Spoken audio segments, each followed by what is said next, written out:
Donc la solution, tu la connais toujours, c'est renforcer cette glande thyroïde en régénérant tout le système glandulaire global, parce que de toute façon, c'est une illusion de penser qu'on peut jouer sur une glande sans jouer sur toutes les autres.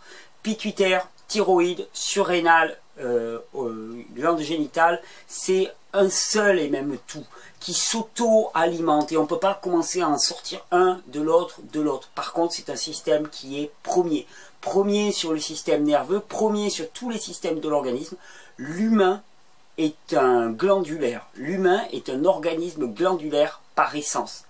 La première glande à apparaître dans l'organisme, c'est la glande pituitaire. Ensuite, c'est la surrénale. Ensuite, c'est la thyroïde au 3e mois, à peu près, je crois.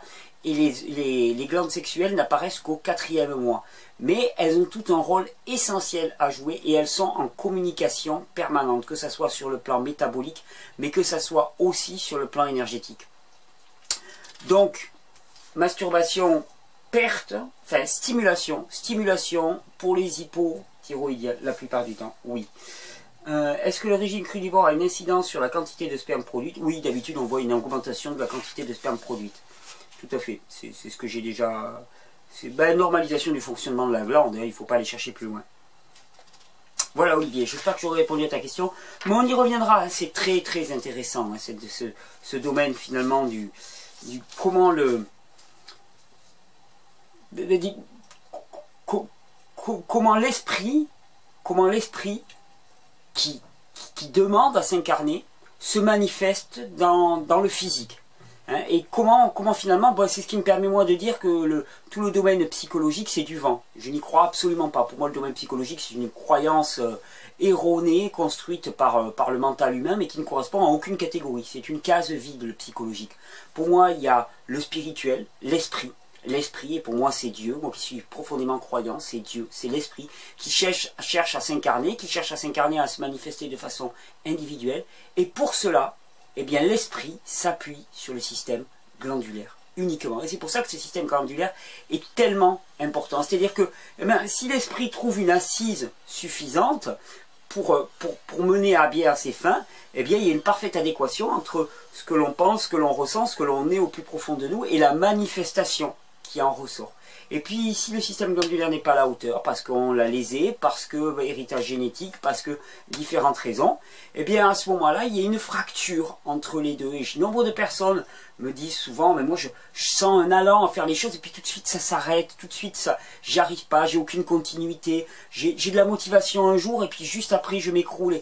Non mais tout ça c'est pas inéductable, et c'est pas un malheur, c'est juste que finalement il y a l'impulsion, il y a l'énergie, il y a l'inspiration, il y a l'esprit, et puis il n'y a pas la possibilité d'incarner, parce que tout ce système glandulaire il est épuisé, il a été surstimulé génération après génération, non respecté par des pratiques alimentaires, par des pratiques d'hygiène de vie qui ne sont pas adaptées, et donc on en arrive à une génération où ça ne s'incarne plus, où ça ne peut plus passer. Donc il est essentiel de régénérer ce système glandulaire global. Bien avant, je vous dis, nous sommes avant tout des êtres glandulaires avant d'être des êtres nerveux, et on a donné trop d'importance au cerveau et au système nerveux, beaucoup trop d'importance au cerveau et au système nerveux.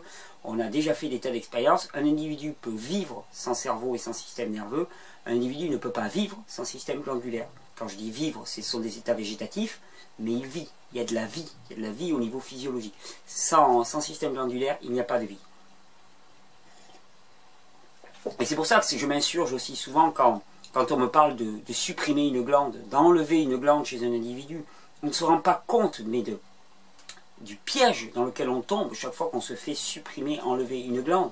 Parce qu'ensuite, c'est vraiment toute une cascade d'actions physiques. On va être sous supplémentation hormonale à vie pour arriver finalement à assurer des fonctions métaboliques de base du corps humain. Donc surtout ne pas supprimer, mais régénérer sans cesse. C'est là l'essentiel. Allez, on va enchaîner, mais on y reviendra. Promis Olivier, on y reviendra. J'espère qu'en tout cas cette réponse t'aura apporté quelque chose.